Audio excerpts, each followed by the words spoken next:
Hey, Frankie, what's going on, buddy? How you doing, pal? All right, Billy. All right, good to see you, man. What's going on? Oh, not too much, man. I need a little bit of money on my ring. I want to go to Atlantic City this weekend. Well, Can you help me out? how much you need? $300. Play some blackjack. I can stand a couple hundred. Couple hundred? Hey, that'd be cool. That 200 to help you? Yeah, sure will. Lucky I feel. I'll be back Monday. Okay, All have right. a nice trip, Bill. Tell me about All it. right. Yo, Frankie, can I talk to you a minute?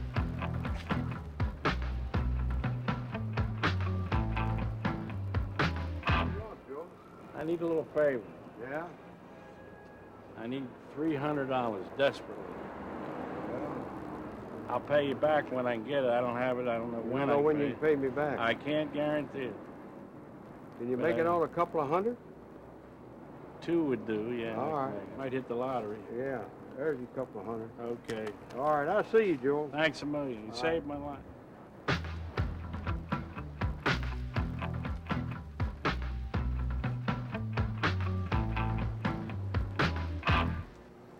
Frank, how you doing? How you, honey? I'm not too good. Now, I need $30 for a doctor's appointment. You think you could spare it? Yeah, I believe I could help you out. Oh, thank you. I appreciate it. All right. Here you are. There's. Thank you. Thank Okay. you.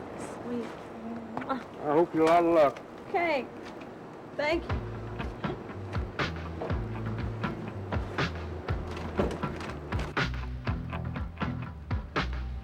Mr. Frankie! Got those same right here as you and that cigar. Yeah. I tried to peddle a watermelon to give me a bottle of watermelon wine. Can't even make a couple dollars around here anymore. Have to remove all these winos, hobos, and gigolos out of here. Want to buy watermelon? Yeah, how much you want for it? Oh, a couple dollars. Give me a bottle of sweet Lucy. There's a $2 bill. You can just keep the watermelon. Well, I take that to Alabama, that $2 bill, that watermelon. And... Thank you, Frankie.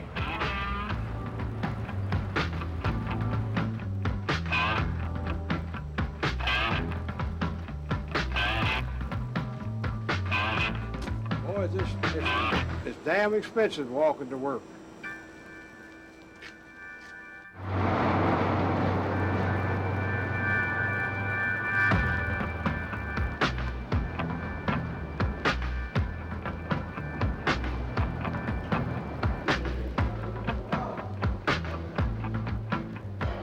I was growed up right here in Charleston, West Virginia, and I sold newspapers in front of this hotel. I never dreamt I'd ever own it.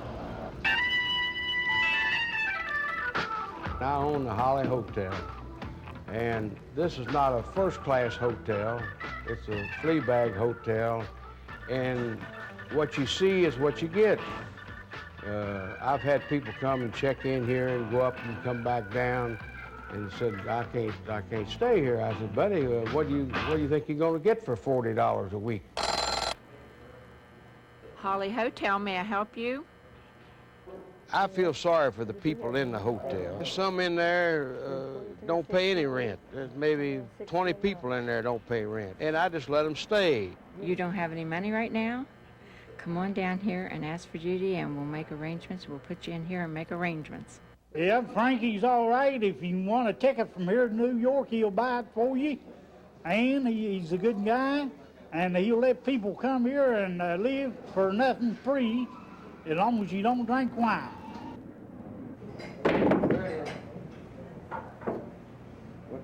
Look at this shop. 4th Street. All right. My name's Frank Veltri, and I was born and raised here in Charleston, West Virginia. And I went to school about the 3rd grade, and I never could get out of the 3rd grade, and I used to, instead of going to school, I'd go out looking for copper and brass and bottles and stuff like that there.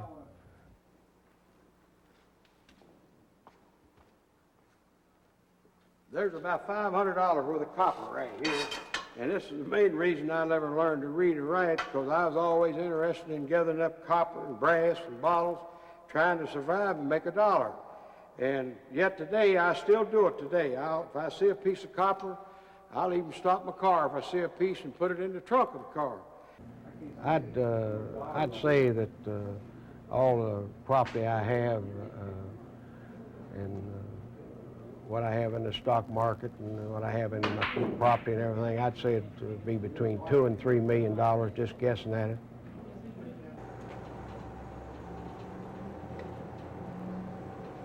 Well, we will go down to the pool.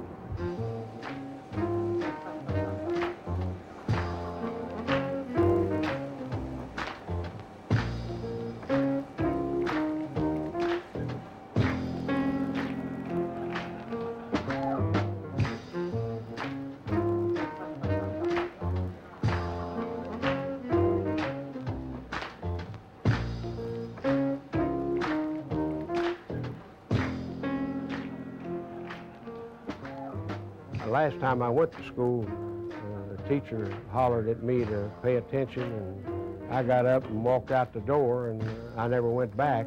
My mother would take me to the front door, and I'd go out the back door. There's 2 things I always wanted to learn to do, was to read and to swim. I never could learn either one of them. Hey, Frank, come on in. The water's great. Oh, ain't no way, buddy. Oh, yeah, come on, man. You can do it. I can't swim. I ain't gonna get in there. Man, that sure is deep. The first time I went to jail, it was for bootlegging. And what it was, liquor stores used to close up a lot earlier, and I had a little old place, and I'd sell pints after the liquor store closes. And they come and arrested me, and they give me 30 days in the county jail. Well, I looked at it like it was just a part of the hazard of the business. We used to shoot dice and play poker and, gamble all the time. When I was younger, that's about all I did. I got a handicap, I can't read or write. Not a whole lot of things I could do, like driving a truck. Man, give me an order to deliver, I couldn't deliver it. I wouldn't know what it said.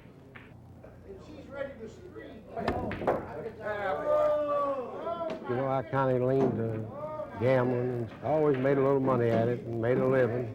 I used to have after-hour nightclub. I had a place out there on the end of Summer Street. The 7-Up Bottling Company was in there, and they went out, and I rented it, and I bought 25 tables and 100 chairs, and the business didn't start till 12 o'clock after the beer joints closed, and we played music all night long, and you sell drinks for a quarter, and there'd be 100, 150 people in there. One night they come and load them all up in Greyhound buses and took them to jail. Cost $7 a piece to get them out. Hey, Frank, come on in, man. The water's great. Oh, no, I have to pass on this. Oh, no, come on, Jen. You can do it. Oh, no. They kept arresting me. I did a little over 3.5 years in jail, and the last time they put me in jail, they gave me a year. And I said to myself, I said, gee whiz, there got to be a better way than this. I can't keep coming to jail all my life. Ain't no way, I'm leaving so long. I said, I got to find something else to do. And then when I got out of jail, I got to fool with the real estate, and I just don't gamble at anything anymore. I just deal in real estate. I buy property and sell it and fix it. And, basic, that's what I do. If I buy anything, it's got to be a bargain or I don't buy it. I like a little 3 or 4 room house. I like to fool with them. Don't take long to fix them. You're not here very long. I bought the one right next door. For $2,500. and it'll cost me about $10,000 to fix it. And the house will be like new, and I'll end up selling it to somebody for about $26,000. And then you've saved another old house from being torn down. If you keep tearing them down, you're finally not going to have any cheap homes for people to live in. This is a four-family brick building here. It's 4 apartments here, and it has a garage in the back for 3 cars. And people that owned it, you know, the family, they die off, and nobody wants to take care of it. And that's how you get a good buy. And people that end up left to, they don't want to be bothered with it. That's a secret to own a piece of property. Try to get it done as cheap as possible. This piece of property, reading it was so cheap, it was landlocked. You didn't have no way of getting in here. So we filled it all in, and then I got the waste concrete off of Popford Smith free, and I built this whole road, and all I had in it was labor. Now I get $3,400 a month out of the building. There's a customer for every piece of property. This is a Railroad Wilson High School, and I bought this school for $10,000. There's 80,000 square feet of land, building here. I never got so much property for $10,000, and I'll just keep on fooling with it. Something will happen. There's a customer for every piece of property. There'll be somebody come along and see something I don't see. Never throw anything away, you know. I save every little old piece. This is a little old garage here. We do a job, we bring everything back in here and put it in place. And if they got a sale on paint, I'll buy a couple 100 gallon of it at $3 a gallon, you know, and if I run into any other items I can buy, I'll watch. If I see it's a bargain, I'll buy it and put it in here. Now, I don't want y'all to throw this radiator away. Now, y'all throw everything away, it's any good. Now, this radiator I want to put over in the warehouse. I want to save all them pipes. We need them pipes different times. And this gas meter here, we're going to take it out, and we'll move the gas out meter outside. You know me, I'll try to save $1 if I can save $1. That's just like gathering up this lumber here. You know, I mean, it costs you $1.50 a piece. And you pull a few nails, you saved $1.50. Now they'll take this lumber over to the warehouse, and then I'll find somebody broke someday, and I'll get all the nails out of it, and I'll save about $60. If I look at a piece of property, there's something in my mind, or my computer takes over, and sometimes I'll look at a piece and I don't want it at all, you know, and I don't know if it's something God give me or something in my head tells me what to do, and I've never bought a piece yet that I didn't make a profit with it, or eventually I'll sell it or rent it or something, you know, and I've been awful lucky, and I've made money at it.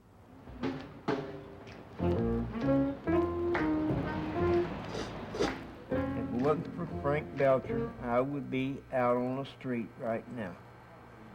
I know the man, about 3 years now? And he always treated me decent. A lot of landlords that you get, man, if you take and even have a drink, they'd take and ready to throw you out. I drink, yeah, I admit, I drink a lot. But Frank, that's a friend for you. Instead of him getting on the phone, calling the police, and having the police take me out of here. I'd say that, and he has given me a lot of breaks.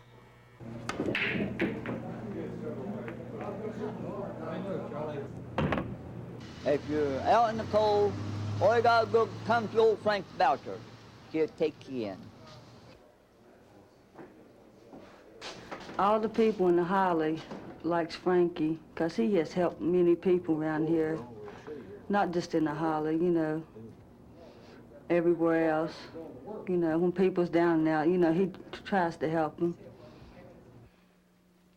This is my room at the Holly, and I like it very much. I try to keep it clean, and I like it. living here. Somebody took and stole my shoes over on Elk River, and Frankie bought me a brand new pair of boots. He took me down to the shopping center. It was about a month ago. Yeah, he's a good guy. Okay, Frank. Well, I get along with everybody very well in here. I give them a lot of yeses and not too many nos, and everything works out. You give them a lot of no's, and then you'll have headaches. So you're just better off to go ahead and say yes and forget about it.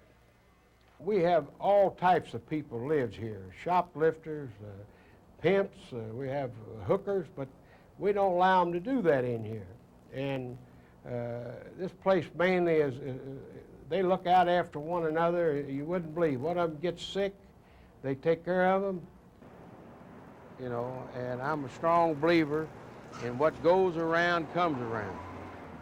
And I don't mistreat nobody, because I believe if you mistreat somebody, you'll have bad luck. At the Holly, you rent a room, you live in it. It's your room, just like your home, you know. If you want to keep it clean, fine. If you don't, that's fine. You know, I had an old man there one time. He's about 80 years old. Everybody was complaining he had a bunch of clothes in there, and awful odor. So I go up there and knocked on his door and go in, and I said, old timer, I said, I'll get one of these girls to wash up all these clothes in here. And he looked up at me and he said, you get out of my room. He said, you just own the place. This is my home. And I looked at him, turned around and walked out.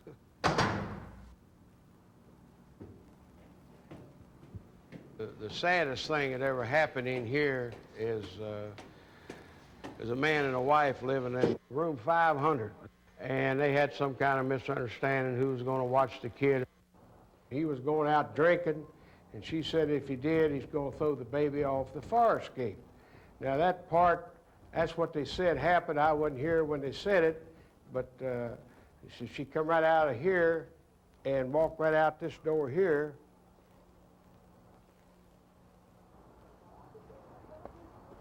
And we're up five stories, and the baby went right over here, and there was a car parked down there, and it glanced off of the bumper, landed right down there. But that's the saddest thing that ever happened in the Holly Hotel. Frank Belcher is a mighty good man. He helps the poor people up the street. He feeds them every Thanksgiving dinner. If you need help, he'll give you help anytime you need it. And if you want $5, $10, he'll let you have it. But if you pay him back, he'll let you have more. Frank Belcher is a mighty good man, and I'm proud of him. Mr. Belcher has contributed to all manner of charities, and the man on the street can get a dime or $1 or 50 cents for a cup of coffee without any question. And this is a man for all seasons. I hope everybody has a very good Thanksgiving dinner. And it's grown to be a big thing, and everybody expects it. And I'm very fortunate to be able to put on a Thanksgiving dinner like this for the poor people. And I enjoy doing it, and I'll keep on doing it. Thank you, Mr. Belcher. I got 3 out there at my place there today that couldn't get in here. Tip Spencer, Old Blue. Get you some pie. There's plenty of pie up Pie up there. Get you a whole Okay. pie. Plenty of pies up there. I'll tell him you sent me. He that gives to the poor gives to God. So you see, he's given to the poor all these years and helped them, and I believe due to that, God has blessed him and helped him. I'm a very happy guy, you know. I like doing what I'm doing, and I enjoy life, and I don't deprive myself of anything I want. If I can help a few people, I try to do it.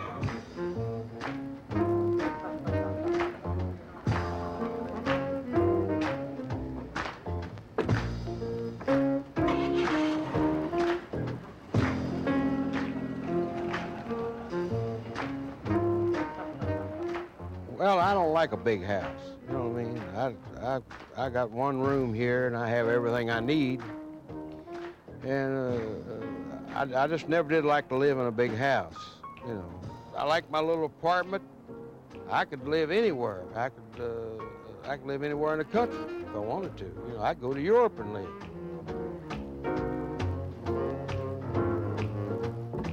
And I'm living right where I was born right across these tracks, and I'd hate to leave here.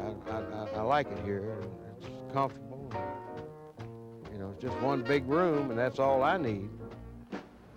This is where I live at. I've been here about 10 years, and I like it here. It's just one big room. There's no walls in it, anything. Nobody but me. And if you wanted to give me a big fine home, I wouldn't live in it. I've got better houses than this here, but I like my little old apartment here. And this closet here, I keep my jackets in there. Now you take like this paper here. See, I can this big part right here. Now I know this to and free and that's about all I know on there. But I really cannot read. Next closet here, I keep my shirts in there. I'm very wise in the streets, and I have a lot of common sense. And if I'm around a person very long, I can weigh him out and tell you about what kind of character he is, if he'll pay his bills, or if his word's any good. And I'm good at that.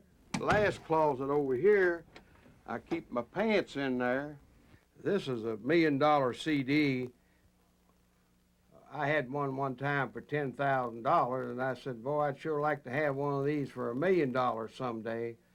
And I kept working at it, and this is a $1 million CD, and I can really, you know, I can count, but I may not be able to read, but I can sure count.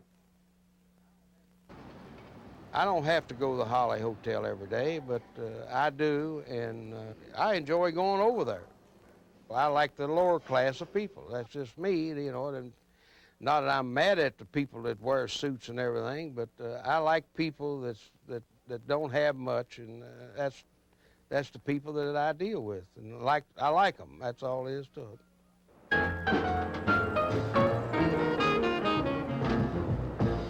A few months ago, the City of Charleston made an announcement that it was the #1 priority to relocate the people in the Holly Hotel and to close the hotel down and acquire it.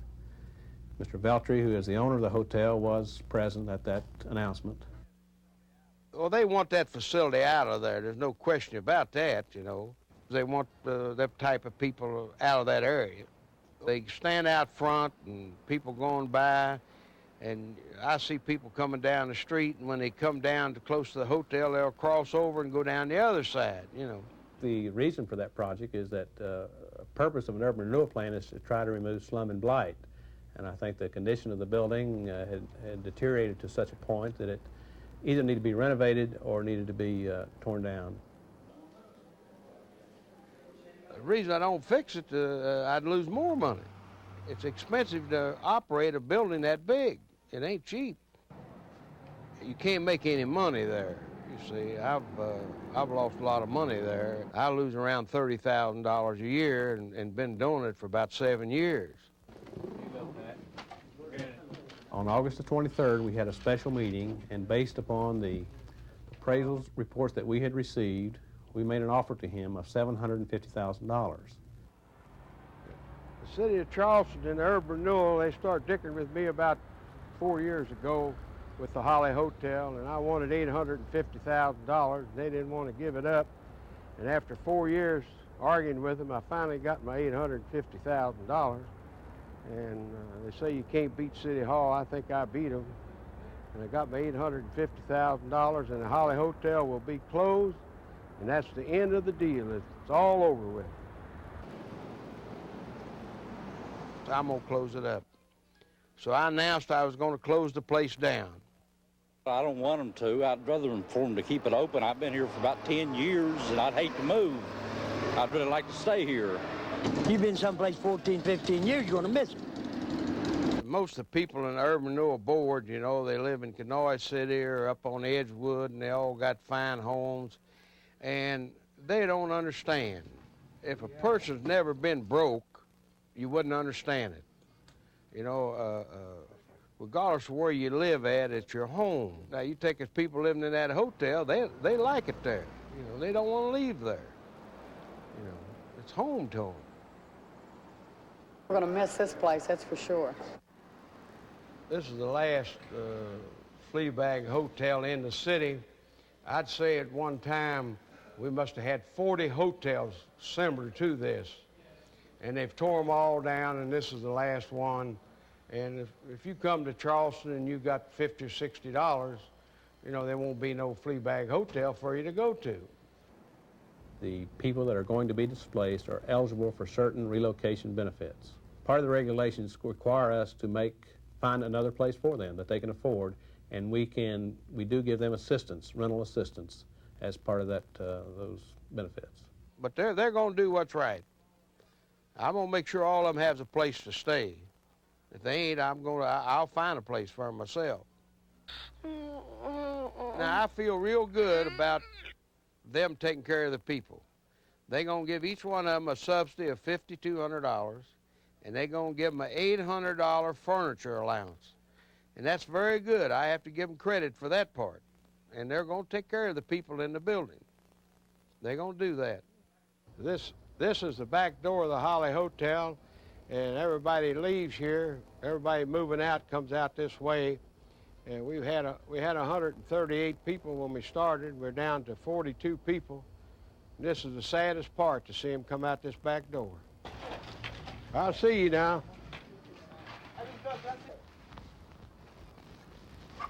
Well, we're on top of the Holly Hotel. This is about the only part of the building I haven't showed you is the top of it. Now you've seen it all. And most of the people that lived here, they moved in this project right over on the hill, all them red buildings over there. There's quite a few of them moved in there because it's close downtown. And everybody got a place to live, and I'm sure am glad because it's a big load off of my mind. I've been wondering why I'm dressed like this here. We're closing the Holly Hotel down, and we're trying to do it up big, and I'm going to close it and go get me a drink.